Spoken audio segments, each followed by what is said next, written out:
Now, let's get to the Bills-Pats game. I said it last week, rant to myself, this is going to be a huge game for both teams. The Bills were kind of wavering. The Pats were, they lost a tough one to Minnesota, but in general, I thought they didn't deserve to win the game, but I thought they played well enough to win the game. They got screwed in a couple calls. A couple plays didn't go their way down the stretch. Their defense didn't help them. Their special teams was awful. But the offense looked good, and that was the one thing I felt good about because I said the defense is gonna kind of figure it out a little bit better, and they're not gonna play like they did against the Vikings. Special teams should be better. So if the offense can just stay the same or get better, I think they'll have a good chance to beat the Bills at home. They looked absolutely terrible. It was an embarrassing game. It was worse than the Jets game that we won because at least we won the Jets. It was just an embarrassing game for us. They lost 24-10. I was in attendance. It was a freezing, miserable night. It was fun with the missus, if the There we missus is go. listening. Suck that in. Uh, it was just a miserable night. There was classic Pats fans. There was fights going on with the Bills Oh my fans. God. Um, it was a lot of Bills fans at a Patriots game, which is kind of embarrassing. Bills Mafia kind of took over Can't be Gillette. having that. Can't be No, having that's that. embarrassing.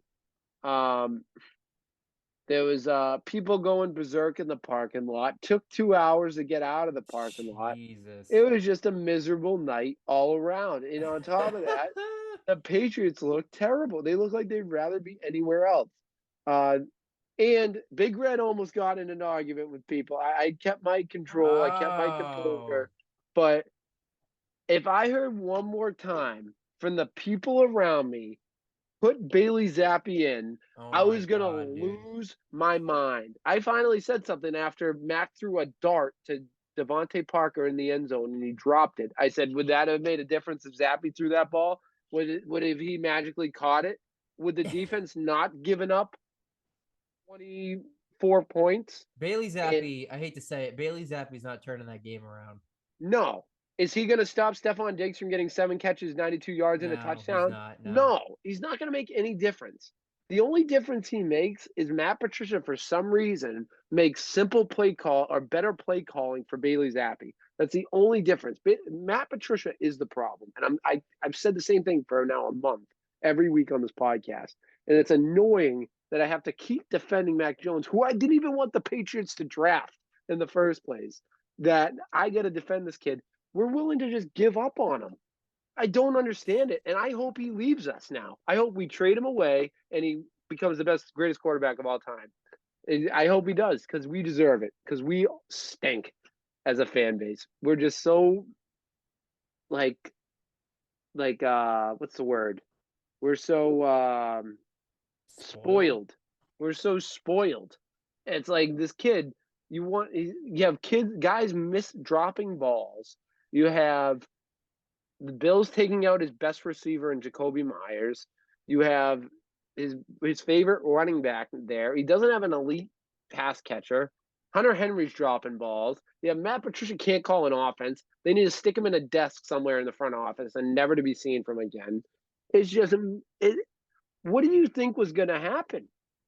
I don't, and everyone thinks Bailey Zappi is going to be the greatest quarterback of all time. He's not Tom Brady. It's not going to No. happen twice. No. I'm And just so fed up. I'm sorry. my big question was going to be, what was the general vibe of the crowd there at Gillette, and if it was of frustration and hey, I'll put Bailey Zappi in, then we as a fan base have devolved horribly in these last couple of years. Like, if we're that down bad, I shudder to think what's going to happen over these next couple of years. Um, I think you nailed it. I think you nailed it. The offense looked pitiful. Our lone touchdown was scored by a cornerback. Matt Patricia can't call the offense. I don't know if you saw the comments today, but Bill said he's not willing to make a change during the season. He said it's too hard to do that. I completely disagree. I would have fired Matt Yeah. Patricia the day after that game. If Matt Patricia can call offensive plays, anyone can. So it's not like you need to find a suitable replacement. Anyone can do it. Yeah. Matt Patricia sucks. He needs to be done. I don't want to see him doing this anymore. Bailey Zappi is not going to magically fix this team. Mac Jones is not the problem, but I do shudder to think that we have completely just shot his confidence this year. Yeah. So I think there could be a horrible domino effect going forward. I don't know what Bill was thinking with the Matt Patricia, install him as OC idea, but for Bill Belichick to get so cocky as to have Patricia be the OC, completely change the offense, bench start, and then bench his quarterback. I think Bill played a very dangerous game this year. I think it all blew up in his face, and I'm really worried about where this is going to lead. Yeah, I'm with you. At one, if you asked me a couple weeks ago with Matt Patricia how bad he was, I would have just said like, make Bill be in his ear about every play call, but you don't have to publicly say Matt Patricia's fired. I'm at a point where you got to move on from You have to like fire him, dude. You have to fire him. he's not going to fire him, but at least move him to somewhere else. Say he's not has nothing to do. Make him a scout. Make him a person that helps with the contracts because he's his boy. He's a loyal follower of Bill. He's never going to fire him, but he can transfer him to an office job that has nothing to do with the football team day to day. I just should I not be. would fire him too. I would. No, but I you're would, right. Even if he shouldn't be responsible for anything that goes on that football field. No, the only thing he can say is like, okay, maybe he takes over. He's an assistant. He could be he could be a defensive consultant. I don't even want you calling the defensive plays. At the very least, just be like, I think this guy is good at defense. Fair enough, Matt. We'll take a look at him. Other than that, you're not calling formations, you're not calling plays, you're not calling substitutions, nothing. Yeah, he needs to be in. The other guy that just stinks is Joe Judge. Get him out of here. Joe Judge is the quarterback coach, and he stinks. The people on his team don't even like him. I feel like and I mean, you mentioned this in the offseason. Like, if you wanted to get the band back together, Patricia at DC, at least he knows defense. Joe Judge is special teams coach. He knows special teams. These guys should be doing what got them to the dance. This should not be, all right, well, Joe Judge, you are a head coach, so now you'll be the quarterback coach. All right, Matt, you are a coach, so now you'll be OC. It makes no sense.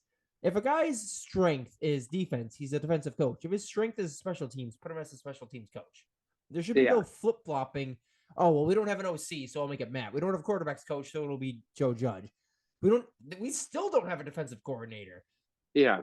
It's Jerome Mayo for the most part, for all intents and purposes. But Bill will never admit that. So yeah, I don't understand what Bill's philosophies are. I don't know what his plan is with this completely ambiguous coaching staff, and he has really dropped the ball this year. It's bad. Yeah, I mean, I think people have said is Mac. People saying Mac isn't the answer, or he's failing. I mean, I'd argue that the Patriots are failing him. It's like he's put in a terrible situation, and people forget this is his second year of professional football. And you think he's going to be this veteran Tom Brady-esque player that is going to be able to make lemons out of crap. That's what you think, lemonade out of crap. That's what you think he's going to be able to do. And I do think that, do I think the offensive weapons around him are better than some of the years we had Tom Brady? Yeah, I think Devontae Parker is a huge step up. Myers is a huge step up. Hunter Henry, Juanu, Kendrick Bourne, which when they get, for some reason, Matt Patricia, that shows how bad Matt Patricia is. He still doesn't want to get Kendrick Bourne involved in the offense. It's like, I think in the running back situation is better. The guy that's tearing this team down, and I will argue it to anyone that will listen, is Matt Patricia.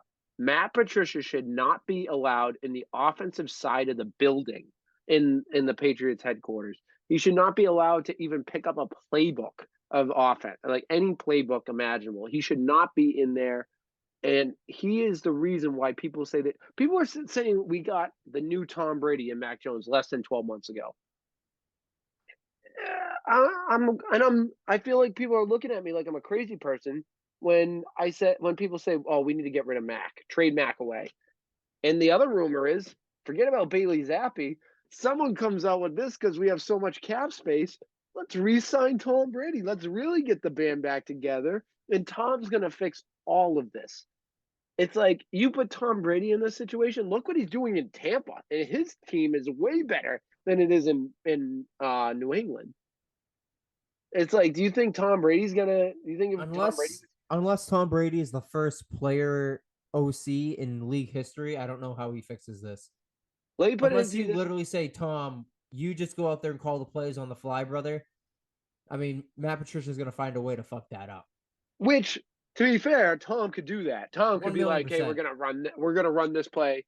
Matt Patricia, If well, you told me Tom Brady's gonna go out there and audible every single play because he doesn't trust Matt Patricia, please do. yeah.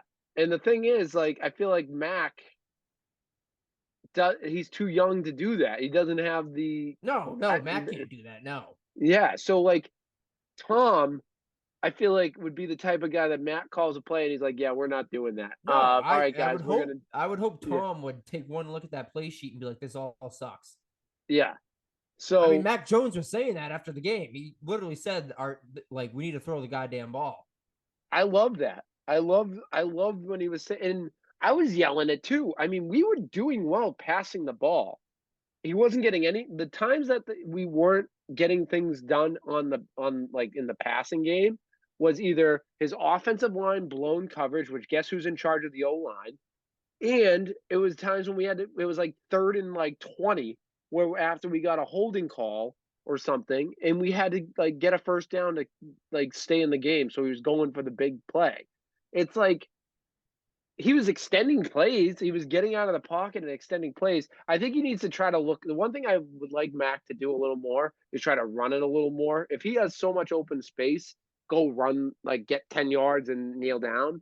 He doesn't, he sometimes tries to do it too much with his arm, but the times that he, like, at the end of the half, people were yelling at him because he didn't like try to get like 10 yards and slide down. But there was 11 seconds left when he threw the ball away. There was no way they were all going to get up to the line and snap and spike the ball. So I understood that. And at the end of the game, he was just trying to get points. You can't fault him for that. And if Devontae Parker could catch a ball in the end zone, we would have had 7 points. But I don't know. This season's totally lost. I think. I'm looking at. I know a couple weeks ago, going into Thanksgiving, when we were talking, we felt optimistic to get. What are they, 6-6? Yeah. We thought they could win 4 or 5 games. I don't see it. We got Cardinals and Raiders on the road. Maybe you beat the Raiders, maybe you don't. We get the Dolphins, they're gonna beat us. The Cardinals, maybe we beat them, maybe we don't. Bengals are gonna beat us. Dolphins, I think, I are gonna mean, beat us, and the Bills.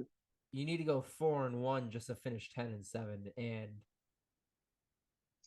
I don't see it happening. you're splitting hairs trying to get 4 wins out of that run. You're telling if you get 4 wins, Cardinals should be a win on paper because they're a bigger dumpster fire than you are. Raiders is going to be a game. Bengals, I wouldn't say they're going to win. Dolphins, I don't think they're going to win, and Bills are just going to truck you again. So ideally, it's one win, 3 losses, and then a coin flip on the Raiders game.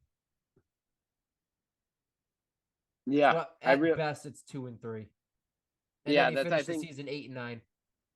yeah, I think that's best case scenario for them at this point.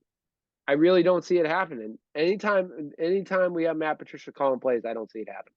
No. The one thing I will say would be kind of cool to see. Let's play hypothetical game here. Let's say the Pats do sign Tom Brady for 1 year. Oh my God. For the 1 year or So two, what? like Oh, the go ahead. I'll let you finish. Go ahead. end his season. Yeah, end his career with the New England Patriots. It would be quite a story because Bill, and that means it's a rekindling of Bill and Tom. They kind of like, let's work together one last time. Maybe they go out together, they retire together, they get one more chance at a ring together. Because I think Tom definitely ups your chances of winning a ring. I think there's definitely something there. Still, even at his age, and you actually get to train Mac Jones for a year with the best to ever play the game. Now, here's the question: do you trade Mac Jones if you sign You Tom have Brady? to. You have to. My point was gonna be, if you bring in Tom Brady, you can't keep Mac Jones because, in my eyes, Mac Jones is now thinking, you benched me for Bailey Zappi. You kind of screwed my confidence there, and now you're completely giving up on me by bringing Tom Brady back, Yeah, which is essentially getting back with your ex-girlfriend. That's exactly what you're doing. You're yeah, saying, "Hey, you've been fun, but we're going back to what we know." You can't. There's zero chance Mac Jones has any intentions of staying with the Patriots if they bring back Tom Brady. It's just not going to happen. So you're going to yeah, have to trade him, and you don't yeah, have leverage at that point. yeah. It's. I would love to bring Tom Brady back, like I said, on either a 1-day contract, have him retire a Patriot. That's the only way I would bring. You know Right, what we I could mean? do that, but if Tom Brady wants to come back and say, "Hey, let's get the band back together one more season," you can do it, but you're gonna have to trade your young quarterback and just start all over again. Yeah, and then if that's the case, then Bailey Zappi is your future quarterback He because is, which I is, think you if that's a road you want to go down, you can, but I think you have something in Mac. I still believe in Mac Jones. I really do. I think mentally he has a good head on his shoulders. He's the devil I know, which is better than the devil I don't in Bailey Zappi. Even though Zappi looked good, he played the Lions and what was the other team he played? Cleveland, right? Like yeah, it might have been the Browns, which the Texans just put up like 20 points against the Browns. So like Yeah, it let's was Lions Browns. so I don't know. I think it's crazy that we're even debating this. We're willing to get rid of our first round pick of 2 years ago, who actually has given us no reason to question him. Led us to the I, playoffs last year. he led us to the playoffs after 1 year of out. I mean, I didn't see people. You know what the craziest part about this whole thing is? Mac Jones, a first round. I do want to move on, but a first round quarterback of less than 2 years ago. People are willing to give up on him more than people were willing to give up on Cam Newton. Can you believe that? Like people were saying, start Cam Newton to start. I was one of them. I said start Cam Newton to start the year and then go Mac Jones halfway through the year. And I was fine with it, but I was like, let's let Cam get another kick of the can for like at least the start of the year. People wanted Cam to start, even after the year he had. And they want to give up on Mac. I'm just blown away. I really am. I don't get it. I really don't. And it's if you want to judge it based on Matt Patricia and how he's called the plays, fine. But you're gonna have to find me. There's a short list of quarterbacks that I think would have succeeded this year in the same circumstances as Mac. And Bailey Zappi is not one of those quarterbacks. All right. You got me all frazzled, Danny Football. Let's move on to our next segment, picks of the week.